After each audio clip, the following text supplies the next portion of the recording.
Nii, tere! Mina olen Kristi Ušakov, räägin teile natukene sellest kontekstist, kus need hooned, mida te just nägite, mis jäävad tühjaks ja mida lammutatakse, paiknevad.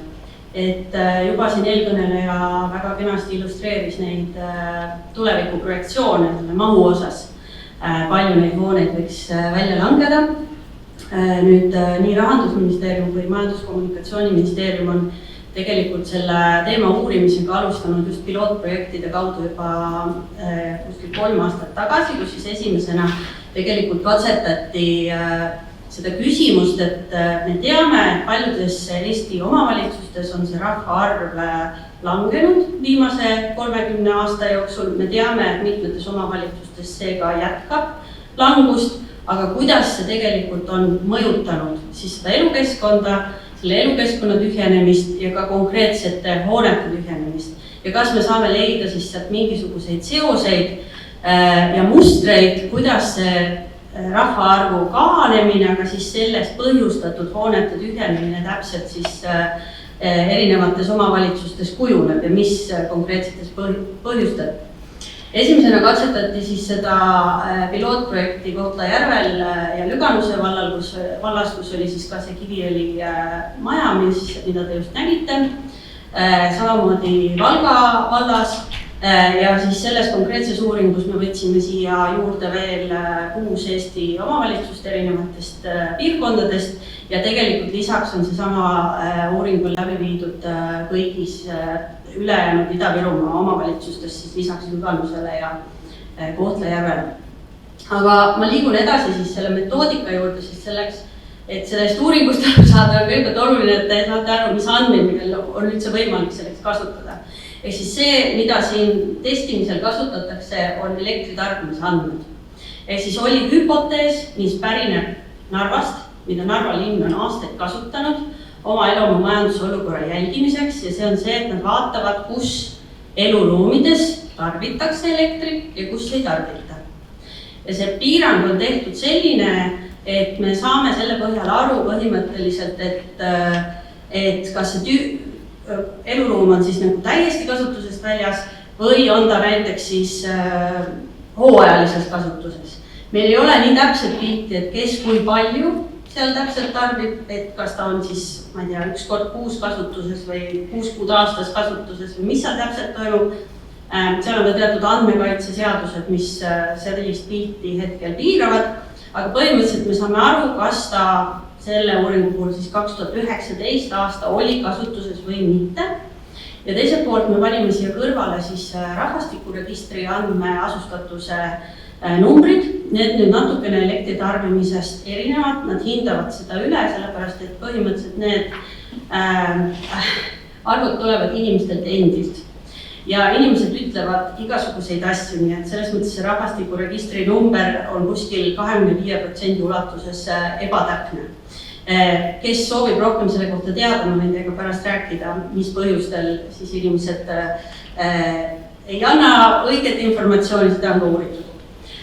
Ja rahvastikuregistri puhul me võtsime seda pigem nagu sellise pika prognoosiga, et kui meil eluruumide puhul teame 2019, mis oli tühi, siis rahvastikuregistrit me kasutasime nagu trendi vaatlemiseks, et siis viimase 8 aasta jooksul, mis piirkondadesse ja hoonetesse inimesed registreerivad ennast sisse ja kus nad registreerivad ennast välja.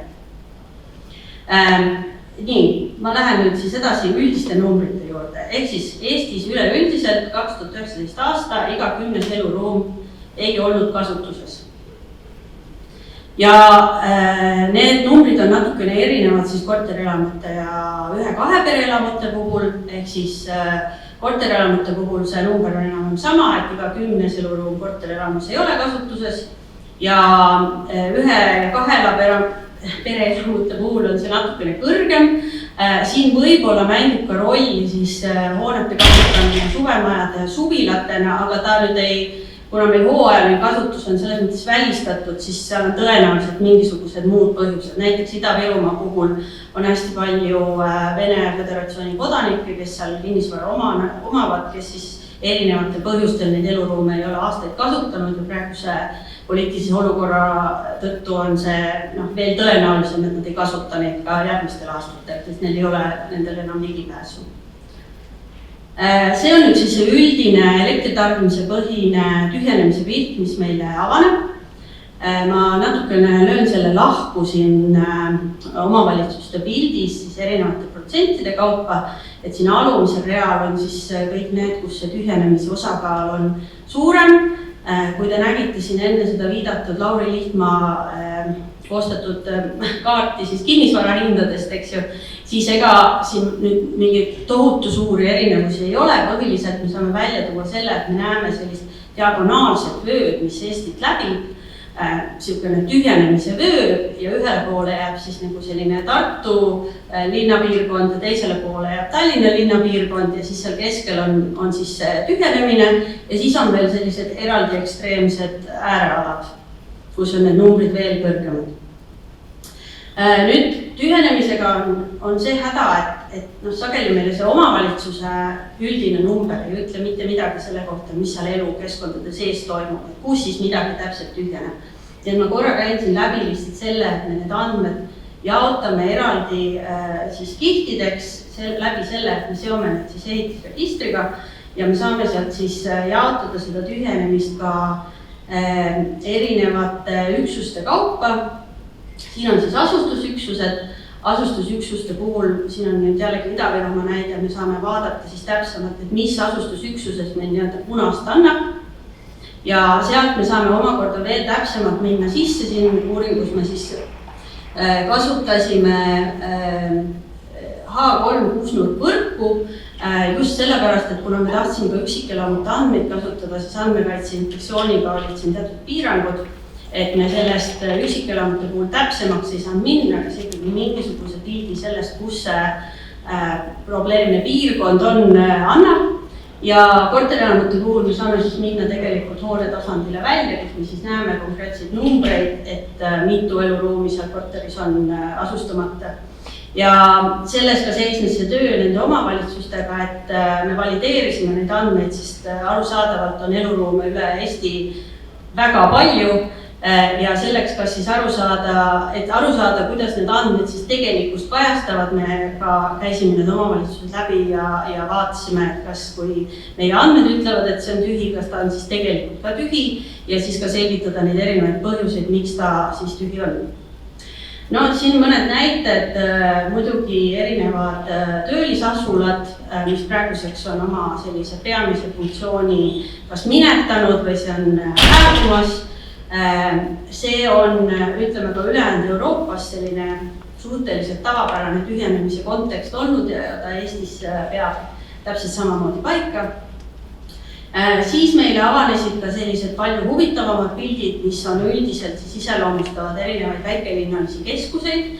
Siin on meil Rakvere peatänav. Me ekstra proovisime välja otsida selliseid kohti, kus on see segasumma suvila selles suhtes, et näitab nii punast kui rohelist korda mööda.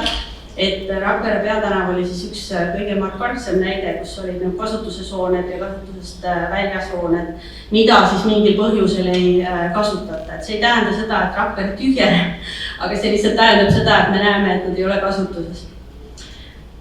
Aga see situatsioon on suhteliselt tüüpiline enamikele Eesti väikelinnadele, kus siis kesklinnas erinevatel põhjustel need ajaloolised hooned ootavad oma aega.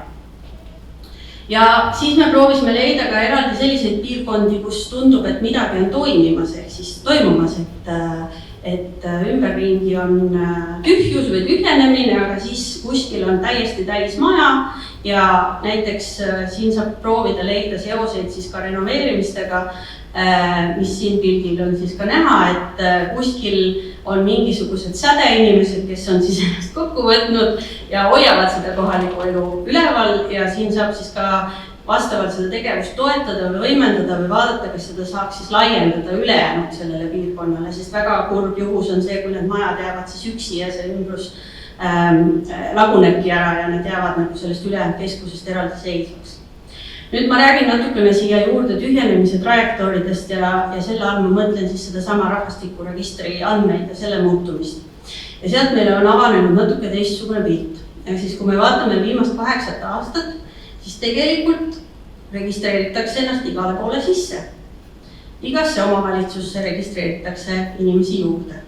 Aga kui me lööme selle pildi siis pooleks, ehk siis kortermajad versus eramajad, siis see pilt läheb natukene keerulisemaks, ehk siis siin on ka näha, et kõik need, kus on read, kus on protsendiline muutus miinuses, ehk siis punasega on ikkagi see eluruumide arv kortereramutes, mis tähendab seda, et meil on üle Eesti siis selline fenomen, kus inimesed lähevad maale elama, lähevad väljaspoole neid suuri linnaregioone elama, aga üksikelamutesse, mitte korterelamutesse. Ja samal ajal ei lange ka korterelamud otseselt kasutusest välja, mis tähendab seda, et meil on selline hästi raiskav ruumikasutus ja hoonekasutus, kus me kogu aeg hõivame uut maad juurde, ehitame uusi hooneid juurde, aga siis nagu ei korrasta seda keskkonda, mis meist maha jääb. Siin on mõni näide siin nendest mustritest siis Jõgeva valla näitel. Me proovisime sellest kujundada omavalitsustele sellise tööriista, kus nad näevad selle kuusnurkvõrgustikuga siis võimalikult selgelt, et millised on neil need piirkonnad, kus näiteks hetkel on eluruumid tühjad, aga on selline positiivne trend, et on näha, et inimesi tuleb juurde. Need on siis need punased mummud, kus on sinine nool peal ja kus on näiteks siis sellised kohad, millele eraldi tähelepanu pöörata, nagu siin on selline koht nagu Saduküla seal vasakul pool ääres, kus siis on mõlemad trendid näitavad punast. Ja Jõgeva on selles mõttes hästi tüüpiline näide, et siin on tugev keskus, mis üldiselt on kasvutrendis. Keskuse süda võib sageli olla ka natukene langustrendist, ega kohe näete miks. Külad isegi sageli kasvavad, aga kõige suurem probleem on just nagu alevikega, kus on vahepeal olnud erinevaid funktsioone, mis siis nõukogude ajal on lisatud, kas siis erinevad kolhoosikeskused või muud tegevused. Ja kui need alevikud nagu ei suuda muutuda päris täiejõuliseks või kahaneda täiejõuliseks külaks, et nad on nagu praegu kahe vahel, et nad ei ole enam üks ega teine.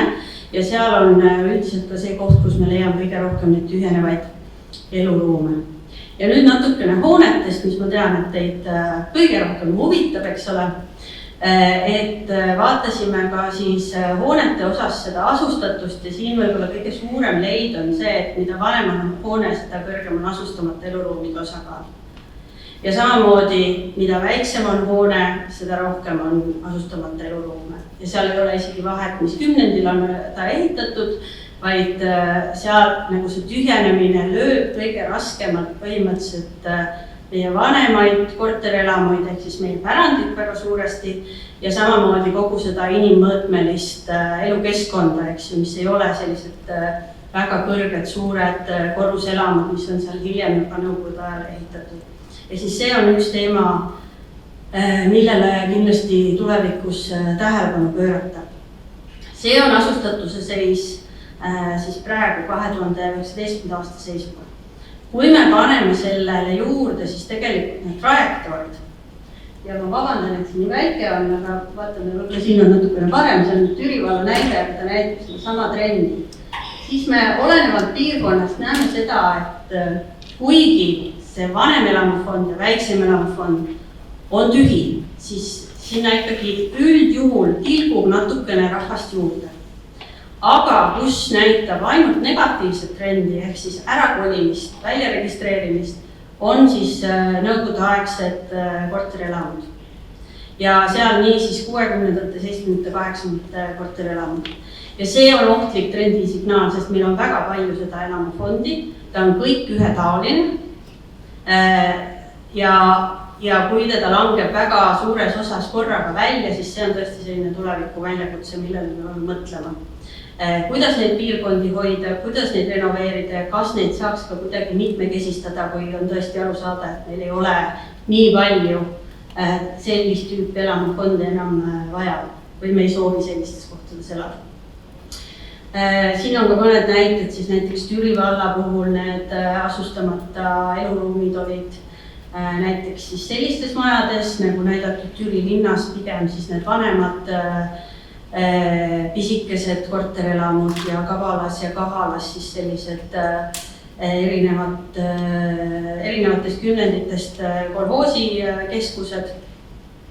Ja Võru puhul oli ka seinast seina, et seal on kesklinnas jäänud pigem need väga suured, aga vanemad korterelamud, mis on kuidagi ebasobivas suuruses, et ei kõlba päris nagu paariselamuks teha, aga ei taha ka nagu arendada midagi sinna, mis oleks korterelamu moodi.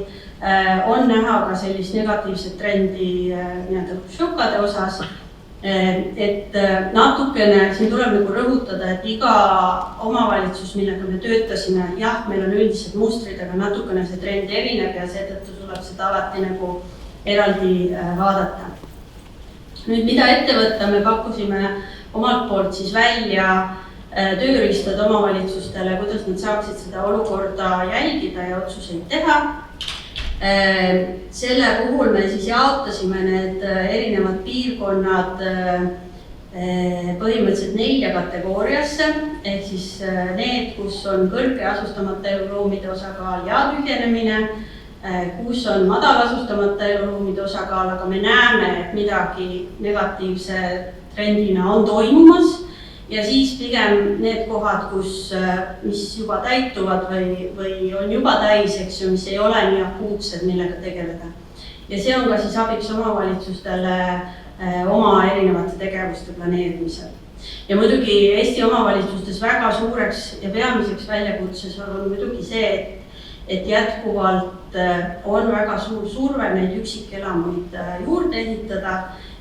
On näiteid näiteks omavalitsustest, kus on üks lagunev endine tööstusasula, mille kõrvale tahetakse siis looduslik maa võtta ja sinna uus küla ehitada, ehk siis selliseid väga kontrastseid situatsioone, mis seda nagu mingis mõttes ruumi ja keskkonna raiskamist iseloomustavad.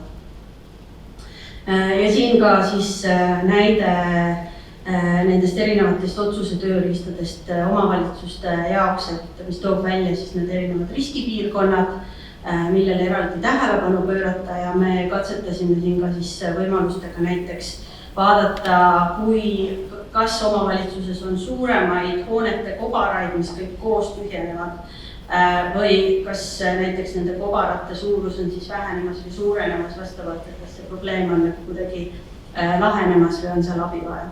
Ja ma loodan, et see töö jätkub omavalitsustega ja et nad saavad nagu tugevamaid digitööriistu tulevikus, mille pealt neid otsuseid teha, sest selge on see, et need piloodi andmed olid väga kasulikud, aga need andmed vajavad ka ajas uuenemist selleks, et nad saaksid tegelikult otsuste aluseks olla. Aga suur tänu!